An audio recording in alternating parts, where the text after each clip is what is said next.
Standard 5 का blue beam environmental study का lesson आगे पढ़ते हैं। हम लोग ऑलरेडी 3 लेसन खत्म कर चुके हैं। हमारा 4th लेसन गेम्स है। गेम्स आप सब जानते हैं, बहुत मजा भी आता है आप लोगों को खेलने में।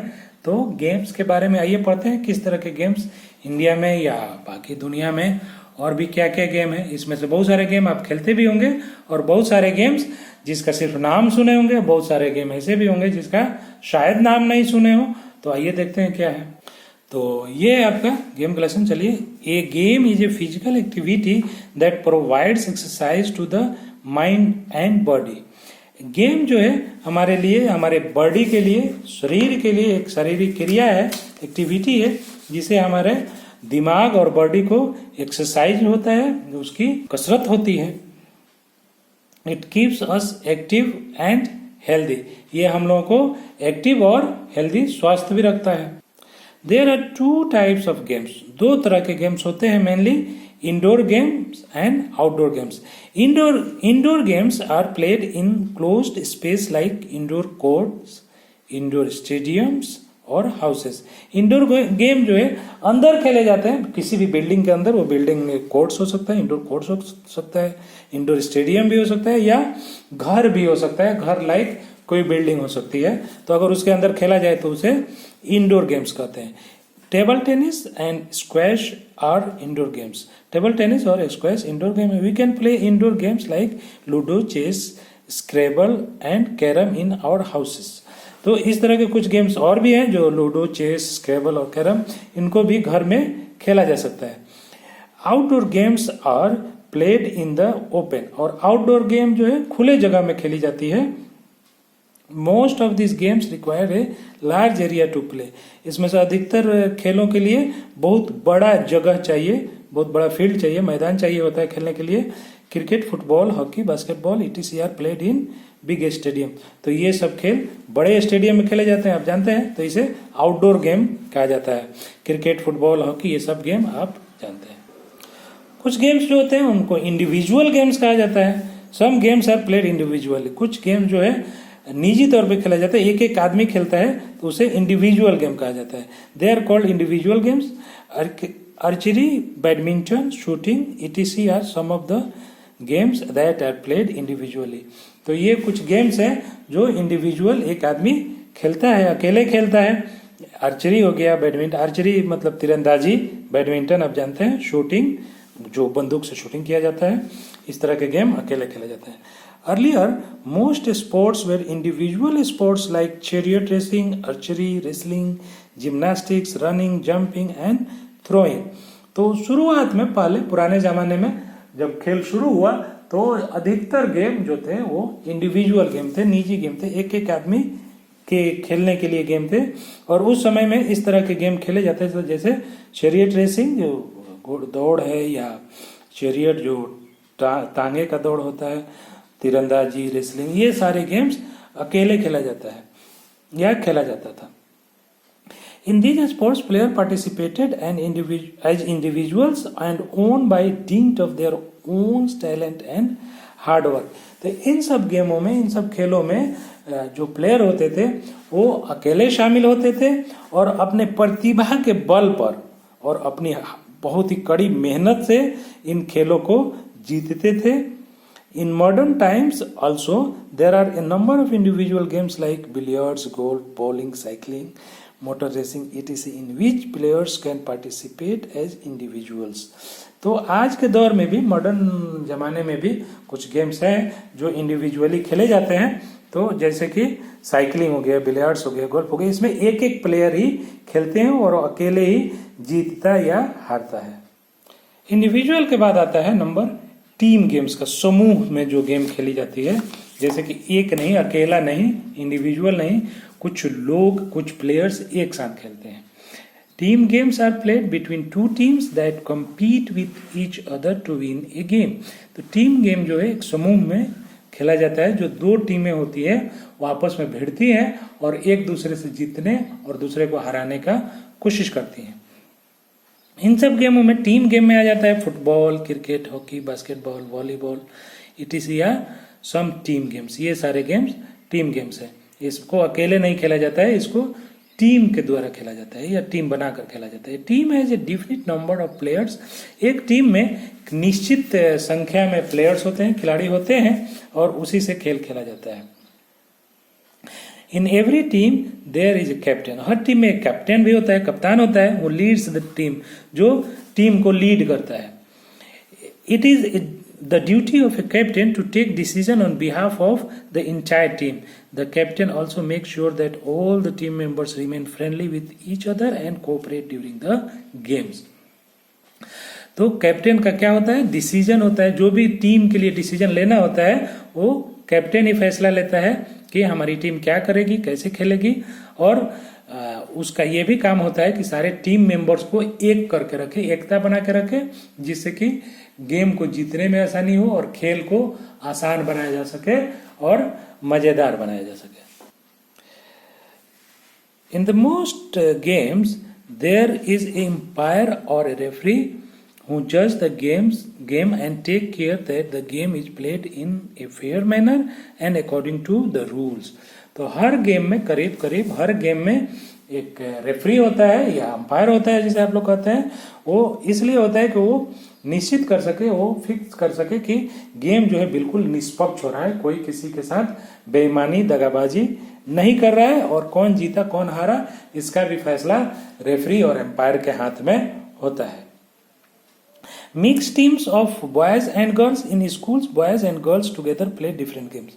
तो मिक्स टीम भी होती है, एक तो एक मेल टीम हो गया, एक फीमेल टीम हो गया, लेकिन मिक्स टीम भी होती है। तो आइए देखते हैं कैसे स्कूलों में जो है बच्चे और बच्चियां, लड़के लड़कियां एक साथ खेल लेते हैं, बट इन नेशनल और इंटरनेशनल कंपटीशन, लेकिन नेशनल और अंतर्राष्ट्रीय खेलों में या राष्ट्रीय खेलों में there are separate teams for boys and girls. उसमें लड़कों और लड़कियों की अलग अलग टीमें होती है। एग्जाम्पल के लिए the men's hockey team of India competes with only men's hockey team of another country. जैसे कि जेंट्स का जो आदमियों का हॉकी का टीम होता है इंडिया का, वो कभी भी दूसरे कंट्री के आदमी वाले लोगों के मैन टीम से ही खेल सकता है, दूसरे टीमों के, दूसरे देश की टीम से खेल सकता है। Women's hockey team are also there that play with women's hockey team of other country. तो औरतों की भी हॉकी टीम है, लड़कियों की भी हॉकी टीम है, जो दूसरे देश के लड़कियों वाली हॉकी टीम से खेलती है, मैच खेलती है। These teams play at national and international levels. ये जो है ये टीम राष्ट्रीय और अंतर्राष्ट्रीय दोनों तरह से खेलते हैं। However, there are some games which girls and boys play together. In games like table tennis, lawn tennis, and badminton, both men and women play together as a team. They play under the category called mixed double. तो कुछ games फिर भी ऐसे हैं international level पर भी, जिसमें लड़कियां और लड़के एक साथ मिलकर टीम बनाते हैं और फिर खेलते हैं। उसमें कुछ गेम ये हैं जिसका नाम tennis, table lawn tennis, badminton, both men and women साथ में उसमें अपना टीम बना लेते हैं। तो ऐसे टीम को मिक्स्ड डबल्स कहा जाता है। Team spirit. टीम स्पिरिट क्या है? टीम का भावना। टीम में एक ग्रुप में जब हम खेल रहे हैं तो उसमें हमारी क्या भावना होनी चाहिए। In individual games like shooting, chess और tennis, a player does not require the support of other players to win. Individual game जो होता है, अकेला खेलने वाला जो गेम है, जैसे कि शूटिंग हो गया या चेस हो गया, टेनिस हो गया, इन सब गेमों में प्लेयर्स को किसी दूसरे प्लेयर्स से मदद की जरूरत नहीं होती है जीतने के लिए। His own skills and proficiency in the game are enough to help him to compete with the opponent. उसका अपना जो कौशल है, कुशलता है खेल के बारे में, जितना वो मेहनत या कुशल होगा वो अकेले ही अपना खेल, अपना गेम जीत सकता है। But in a team game like cricket, football और hockey, a number of players are involved. लेकिन ऐसे टीम जो ऐसे गेम, ऐसे खेल जैसे कि फुटबॉल, क्रिकेट, हॉकी, इसमें कई सारे प्लेयर्स खेलते हैं, तो सबका योगदान जरूरी होता है। Each player must understand the requirement of the team and support his or teammates to achieve victory. तो हर टीम मेंबर को, जितने भी सदस्य हैं टीम में, सबको अपनी जिम्मेदारी समझनी होती है और ऐसा खेल दिखाना होता है, ऐसा खेल टीम के लिए करना होता है जिससे कि टीम जीत सके। ऐसा नहीं कि अकेले खेल रहे हैं, अकेले अपना रिकॉर्ड बना रहे हैं और दूसरे को टीम हारते जा रही है। जैसे कि अगर क्रिकेट में कोई बैट्समैन अकेले रन बना रहा है और बहुत धीरे धीरे बना रहा है, तो उसका तो सेंचुरी हो जाएगा, अपना रिकॉर्ड बना लेगा, लेकिन टीम हार सकती है। वैसे ही फुटबॉल में सेल्फ गोल मारने के चक्कर में कि अपने से गोल मारे, वो किसी और को पास नहीं करता है बॉल, तो अपना रिकॉर्ड बनाना चाहता है, उसमें भी टीम हार सकती है। मान लेते हैं कि ये दूसरा प्लेयर ऐसे पोजीशन में हो जहां से वो गोल मार सकता है, लेकिन ये गोल मारने के लिए उसको बॉल नहीं दिया, तो वो गोल नहीं मारा, तो इस तरह टीम हार सकती है। तो टीम भावना होना बहुत जरूरी है कि हमारी टीम कैसे जीतेगी। अब इंडिविजुअल रिकॉर्ड, अकेला अपना रिकॉर्ड बनाने से ज्यादा जरूरी होता है टीम के लिए खेलना।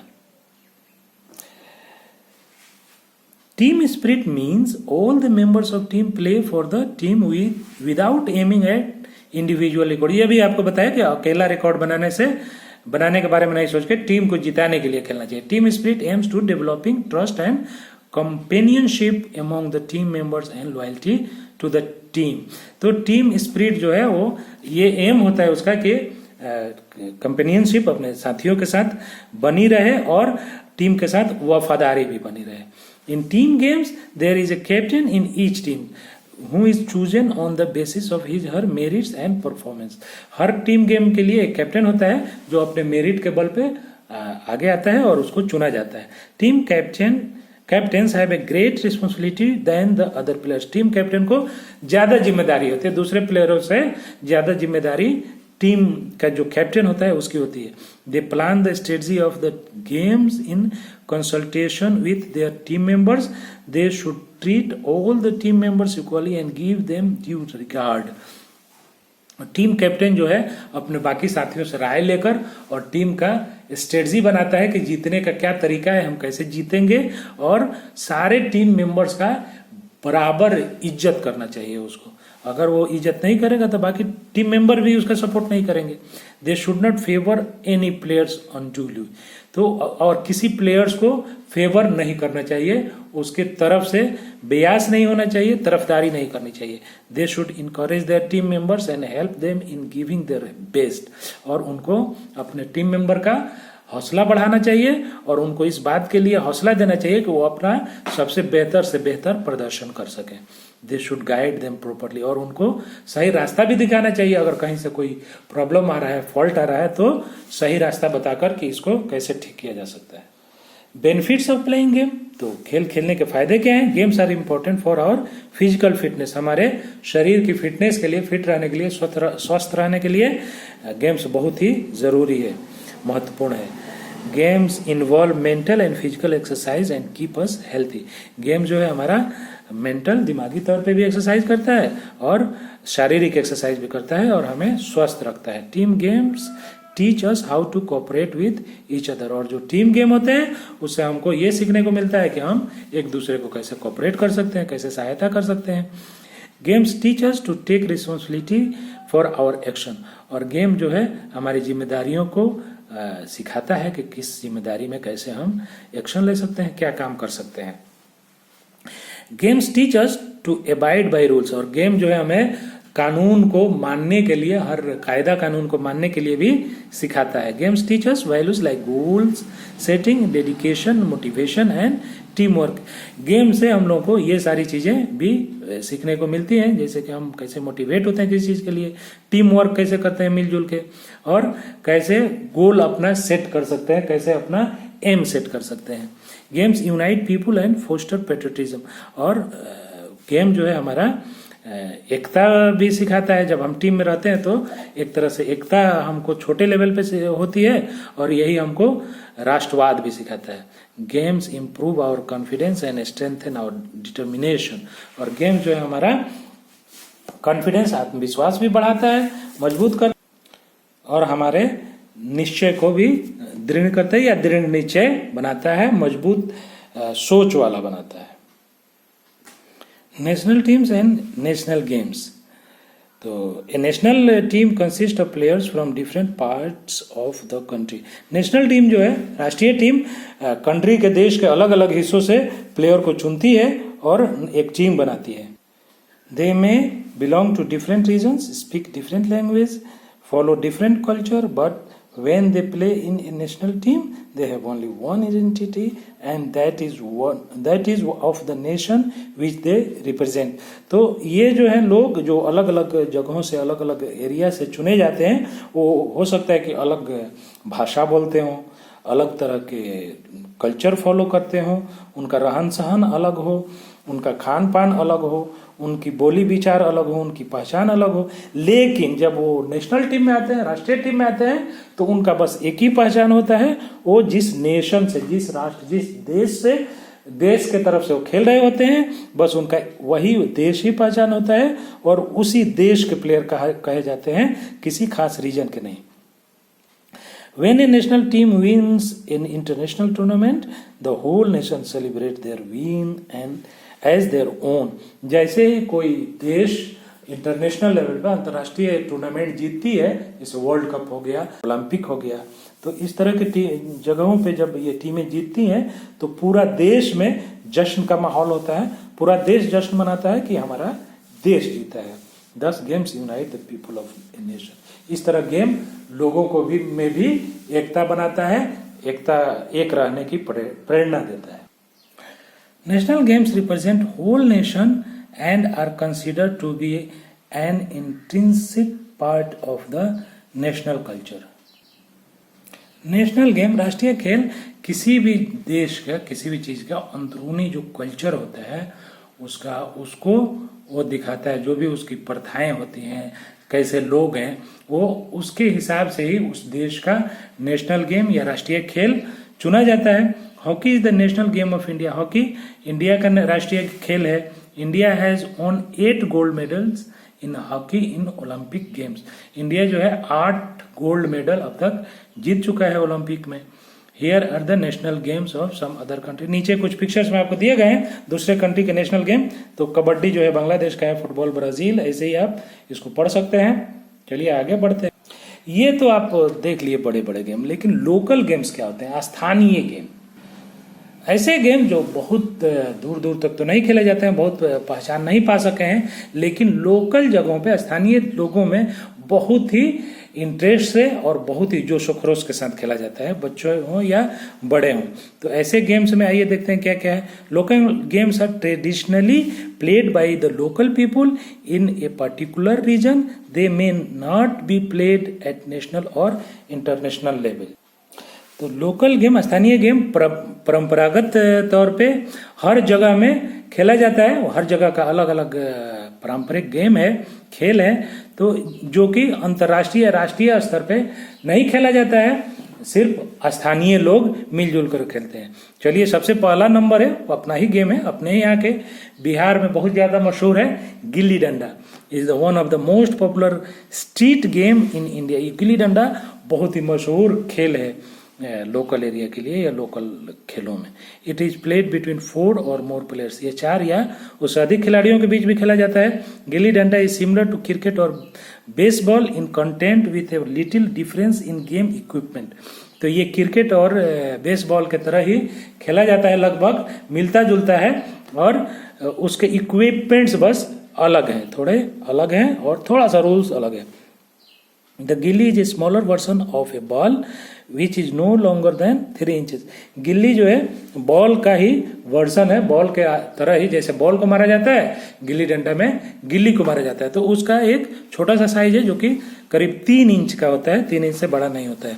द डंडा इज अबाउट 2 फीट और जो डंडा होता है लकड़ी का वो 2 फीट का होता है.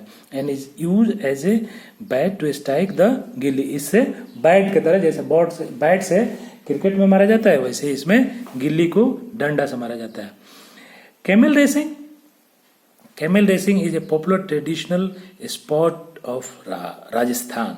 कैमल रेसिंग जो है राजस्थान का पारंपरिक खेल है. Camel are nicely decorated and made to race in sandy desert of Rajasthan. Camel को बहुत अच्छा डेकोरेट करके, सजा के, और राजस्थान के जो रेगिस्तानी एरिया है उसमें दौड़ने के लिए तैयार किया जाता है और दौड़ाया जाता है. Camel performance, tug of war and camel acrobatics are also a part of the event. कैमेल्स का जो है झटके से दौड़ना टॉक्स ऑफ वार कहते हैं, जैसे लड़ाई में कैसे झटके देकर इधर उधर मुड़ना या हमले करना या सजावट होती है, और उसमें जो वो कला दिखाता है उस कला को, कलाबाजी को इस गेम का हिस्सा बनाया गया है कि कैमल कैसे कलाबाजी करता है खेल दिखाते हुए और दौड़ लगाता है। The snake boat race of Kerala is held traditionally on the festival of Onam. Snake boat race Kerala का बहुत ही मशहूर खेल है वहाँ के लोकल लोगों के लिए, वहाँ का बहुत ही मशहूर लोकल गेम है। और ओनम एक फेस्टिवल होता है उनका जिसमें ये बहुत ही जोश व खरोश के साथ उसमें खेला जाता है। स्नेक बोट्स मतलब स्नेक पर का बोट नहीं होता है, स्नेक के आकार में बोट बनाया जाता है। इधर पिक्चर में आप देख सकते हैं long boats are rowed by hundreds of oarsmen. Their rowing is marked by the rhythmic sound of drum and cymbals. Cheering songs by the participants make it a vibrant event. तो उसमें जो खेने वाले होते हैं खेवैये बिल्कुल चेन बना के एक लाइन से और नाव पर बैठ जाते हैं और एक साथ इस तरह से खेते हैं कि उसमें से कुछ म्यूजिकल साउंड आता है। एक साथ उनका जो ना खेने का जो ओर होता है, जो पटरी का कुछ बना होता है, उससे वो एक साथ ऐसे खेते हैं कि बहुत ही सुंदर म्यूजिकल साउंड आता है, म्यूजिक बजने की तरह आवाज आती है। और वो लोग गाना गाते हुए भी चलते रहते हैं और मस्ती करते हुए चलते रहते हैं। अगला जो लोकल गेम है वो silambam is a type of fencing practice popularly in Tamil Nadu. तो ये तमिलनाडु का एक लोकल गेम है सिलंबम, जो कि फेंसिंग किया जाता है। The game begins with prayer of god and salutation to the opponent, teachers and spectators.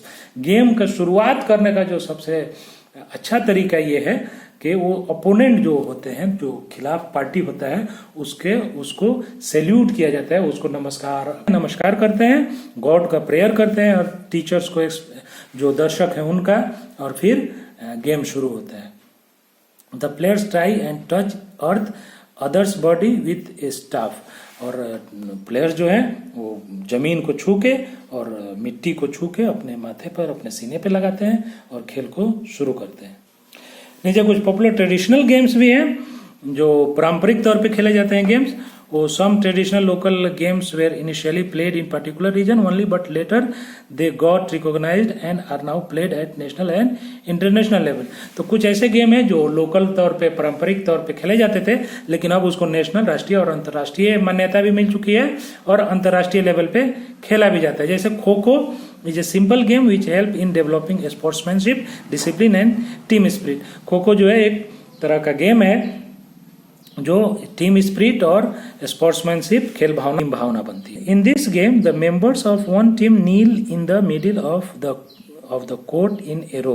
इसमें नी पर बैठ जाते हैं एक टीम के मेंबर। द अदर टीम में send 2 or 3 members in the court. The motive of the sitting team is to try and take the opponents in the shortest time possible. तो उनको टैग करना होता है, रोकना होता है जितना कम से कम समय होता है उसमें।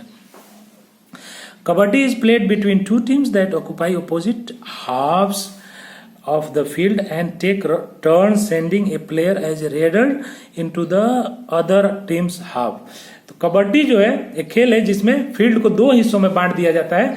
आधा हिस्सा में फील्ड में एक टीम रहती है और आधे हिस्से में दूसरे, और फिर एक टीम अपने रेडर्स को, जिसमें हमलावर भी कह सकते हैं, भेजती है जो दूसरी टीम में कबड्डी कबड्डी करते हुए जाता है। The raider has to keep repeating the word kabaddi.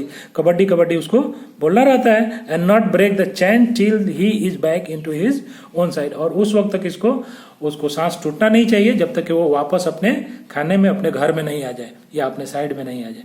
The aim is to win points by tagging or wrestling members of the opposing team.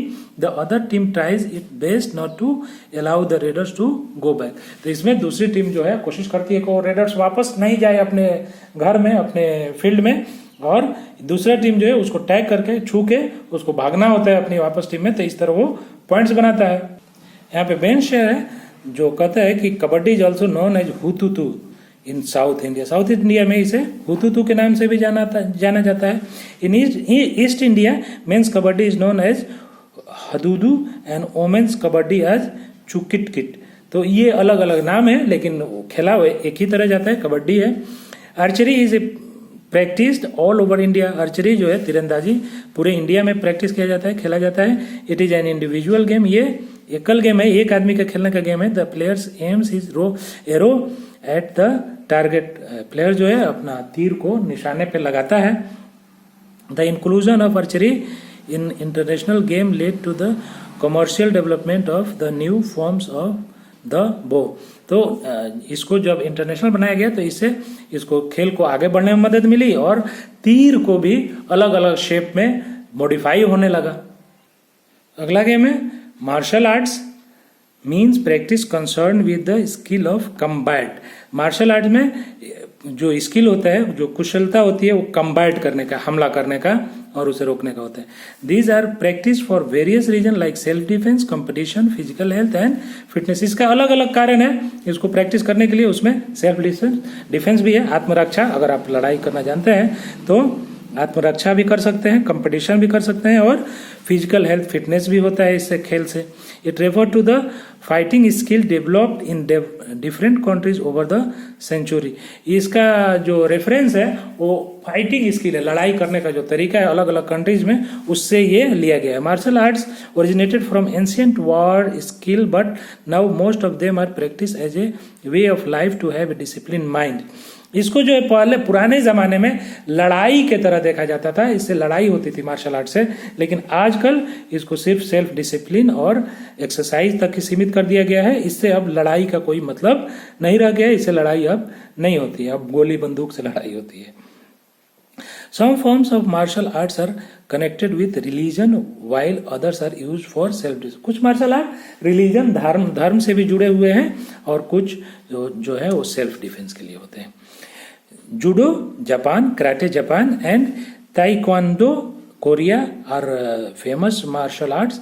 Martial arts में ये कुछ नाम है अलग अलग तरह के। जूडो जापान में, कराटे जापान में खेला जाता है और ताइक्वांडो कोरिया में खेला जाता है। Let us now study about some of martial arts of India. कुछ मार्शल आर्ट इंडिया में भी है, चलिए उसके बारे में देते हैं। Mallakhamb is an ancient traditional Indian martial art which means pole gymnastic. There are 3 variation of mallakhamb. Mallakhamb जो है खंभा से डिराइव्ड है, तो ये जो है इंडियन मार्शल आर्ट्स का एक प्रकार है जो कि पोल जिम्नास्टिक में इसको गिना जाता है, या पोल जिम्नास्टिक का एक प्रकार है। In pole mallakhamb a wooden pole is fixed in the ground and participants perform while hanging on the pole. Pole mallakhamb में एक खंभा होता है जो वुड का, लकड़ी का होता है, और उस पर लटक के और खिलाड़ी अपना हैंगिंग स्किल दिखाते हैं, हैंग करके खेल अपने दिखाते हैं। In hanging mallakhamb the wooden pole is shorter in length and it's hung from hooks and a chain. Hanging mallakhamb में क्या होता है, वो पोल जो होता है वो लकड़ी का होता है, छोटा होता है और वो चेन से लटका होता है। इन रोप मलाखम, रस्सी मलाखम में क्या होता है, participants perform exercise while hanging from a rope suspended from the a support. Rope mallakhamb में रोप में लटक के और बेस से हट के अपना खेल दिखाते हैं, जो कि कहीं से उसको सपोर्ट नहीं रहता। ये तीनों पिक्चर आपको नीचे दिया गया है, बहुत आसानी से आप देख सकते हैं। अगला है kalaripayattu is a Dravidian martial arts of South India. South India का है, नाम भी वैसा ही है, तमिल नाम है। In kalaripayattu demonstration there are physical exercise and mock duels. इसमें जो है फिजिकल एक्सरसाइज भी होता है और मॉक ड्यूएल्स हो गया, नकली लड़ाई कराया जाता है। इसमें 2 आदमी के बीच में नकली लड़ाई होता है, उसे कलारी पयट्टू डेमोन्स्ट्रेशन भी कहा जाता है। It is practice both by arm and unarm participant but what matter is the style of move by the participants. Women also practice this martial arts as a forms of self defence. तो इसमें जो है हथियार के साथ भी खेला जाता है, बिना हथियार के भी खेल हो सकता है, और औरतें इसको सेल्फ डिफेंस के लिए भी सीखती हैं। गतका, ये आप खेले होंगे मुझे लग रहा है। Gatka is the martial art of Punjab. It is an arm martial art. Gatka is quite popular as a sport and is often demonstrated during Sikh festival. Gatka जो है वो सिख फेस्टिवल में खेला जाता है और अपने यहाँ मुहर्रम में होता है, महावीर झंडे का, उसमें भी गतका खेलते हुए आप लोगों को देख सकते हैं। तो ये सिखों का खेल है, सिखों के ट्रेडिशनल खेल है। अगला जो है मणिपुर का है। तंगता is another arm martial art of Manipur as the name implies the sword and spear are the primary weapons in thangta. The other weapon use in game include the shield and axe. तो ये जैसे कि नाम से ही जाहिर है कि तंगता तलवार और भाला से ये खेल खेला जाता है। और दूसरा चीजें जो होती है इसमें उसका शील्ड होता है और कुल्हाड़ी भी से भी खेला जाता है। तंगता is practice both by men and women and is often demonstrated in cultural programme. ये मेन एंड वुमेन दोनों इससे खेलते हैं और कल्चरल प्रोग्राम में हमेशा इसको दिखाया जाता है। कला में ये कलाबाजी हमेशा दिखाई जाती है। Thoda is the traditional form of archery practice in Himachal Pradesh. ये हिमाचल प्रदेश का गेम है। To make the head of an arrow blunt a small piece of wood is attached to it. It is played between two teams. Arrow में आगे एक लकड़ी का छोटा सा टुकड़ा डाल के उसको ब्लंट कर दिया जाता है कि वो चुभे नहीं। तो टीम के बीच में खेला जाता है। One team tries to hit the other with an arrow while the other team tries to avoid being hit. एक टीम एरो से हमला करती है और दूसरा उससे बचने की कोशिश करती है। और तीर का जो मुंह होता है, जो नुकीला पार्ट होता है, उसमें लकड़ी लगा के उसको ब्लंट कर दिया गया होता है। The entire competition is conducted to the lively rhythm of war dance and the players make it more lively by their swift and agile movement. ये लड़ाई के रूप में एक तरह से बनाया जाता है और एक म्यूजिकल फ्लो उसमें दिया जाता है, जो एक लय में खिलाड़ी खेलते हैं, कूदते हैं, डांस करते हैं, तो इससे और मजेदार गेम हो जाता है।